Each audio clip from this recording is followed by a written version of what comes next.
Qatar versus Switzerland is a clean style clash because Qatar's best attacks run through Akram Afif and Almoez Ali, while Switzerland's safest route is the Granit Xhaka and Remo Freuler platform in front of Manuel Akanji. The game turns on one question. Can Qatar get Afif facing forward before Switzerland squeeze the pitch? At the 2023 Asian Cup, Afif scored 8 goals and carried Qatar through tight moments. At Euro 2024, Switzerland allowed 4 goals in 5 matches because Manuel Akanji kept 3 center-backs around the box. That is the gap. Qatar have one elite creator.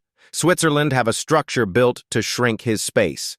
Qatar are not a soft opponent because they won the Asian Cup in 2019 and again in 2023. Switzerland are still the higher-level side because they reached the Euro 2024 quarterfinals and beat Italy 2-0 in the last 16. Without a listed venue, the fairest read is style against style. Tintin Marquez has a Qatar side built around a back 5, quick wingbacks, and the Afif to Almoez connection. Manuel Akanji's Switzerland use a back 3, Xhaka as the passing hub, and runners like Dan Ndoye and Ruben Vargas. The shapes can mirror each other, so the game comes down to first passes after turnovers. If Qatar's first pass finds Afif, Switzerland are defending toward their own goal.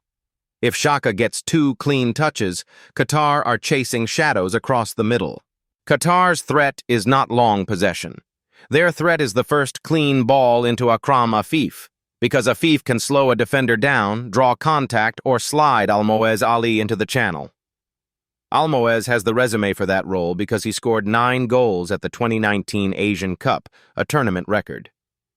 The service has to arrive early.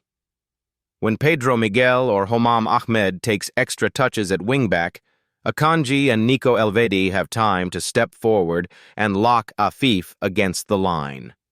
Qatar's best pattern is simple. Win it, find Afif on the left, get Almoez running between center-back and wing-back. If that happens twice in the first 20 minutes, Switzerland will respect the counter and leave fewer bodies around Xhaka. That gives Qatar a real game. If Afif receives with his back to goal, the attack dies in traffic. Switzerland's strongest advantage is central control, and that starts with Granit Xhaka. At Euro 2024, Xhaka played 480 minutes because Akanji trusted him to set the rhythm against elite midfields. Xhaka's value here is geometry. Qatar's front 2 can press 3 Swiss center-backs, but the spare man still appears because Akanji can carry the ball and Freuler can drop beside Xhaka. If Qatar's midfield jumps, Switzerland hit the wing-back. If Qatar's midfield sits, Xhaka switches play and forces the back 5 to shuffle. That is tiring for Qatar because every switch drags Afif farther from goal. Switzerland also have better security after losing the ball.